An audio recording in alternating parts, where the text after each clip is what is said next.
Now, you mentioned something slash glossed over the fact that you got a little bit of a black eye on an equity deal that you did.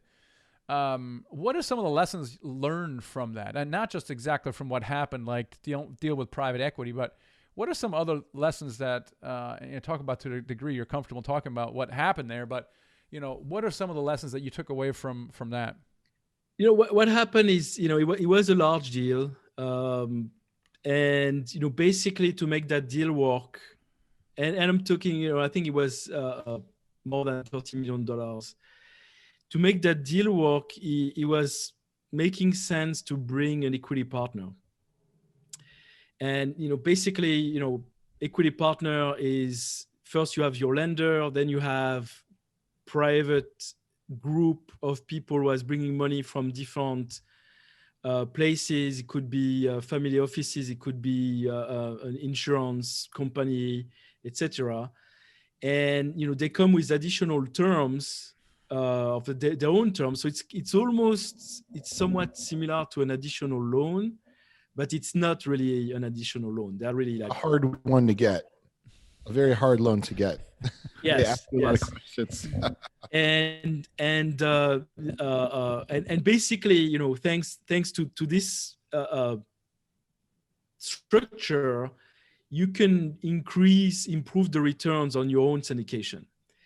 And what happened to us is at the last minute, the equity partner bailed out, and basically, they felt that they were not afraid, the enough for them. They were looking like really for institutional grade investors. We didn't have like a fixed team. We didn't have an office. We're working deal by deal, as you mentioned earlier. So it was kind of, they bailed out. All right. So what lesson did you take away from that experience? For the lessons that I took away is, number one, always have a backup plan, in case of somebody is bailing out on you. It's like when you start, when you're down close to the closing date, and that's when this equity partner bailed out on us. We had hard money on the deal. So without a backup solution, it didn't give us enough time to shift gears, and unfortunately, so we didn't go through. The second thing is, what happened is we were the first to try this strategy, this structure with our partners, and that was not necessarily a good situation, a comfortable situation to be in. And because at the end of the day, the equity partner, they were looking for a more institutional grade type of GPs on the deal, and that's why they bailed out. So, but on a positive note, this structure to use institutional investors in a deal, it's a sound business plan. Now we know several groups who did close on some deals, and as far as I know, it's working pretty well. It's a good solution to consider, but just have to make sure that you have a backup solution. And now you wouldn't be necessarily like the first to do this, with, let's say, in our network. This resonates a lot with me, actually. I'm sure Michael as well, but we've actually done something similar. Went after the low-hanging fruit of institutional equity, because you can get one big check and then you're done. And then you get into it and you realize that, there's a lot of red tape. And a big part of that is your track record as a group and the stuff that you've done together. And especially with new partnerships, which kind of we were at the time, it put us into a really tough spot where, with the same thing, they can pull the plug on the equity and all of a sudden you're left holding the bag and they don't have any recourse on them. And so I definitely, that, did happen before and resonate with that. So when you talk about backup, what do you mean?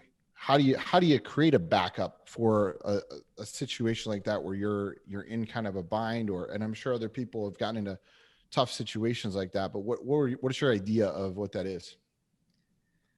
Well, if you're going to structure the deal where there is a institutional investor, private equity, I think the backup is to have another private equity group who is willing to work with you.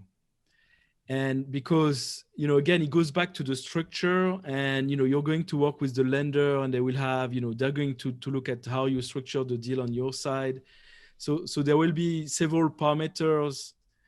There will be also your own syndication.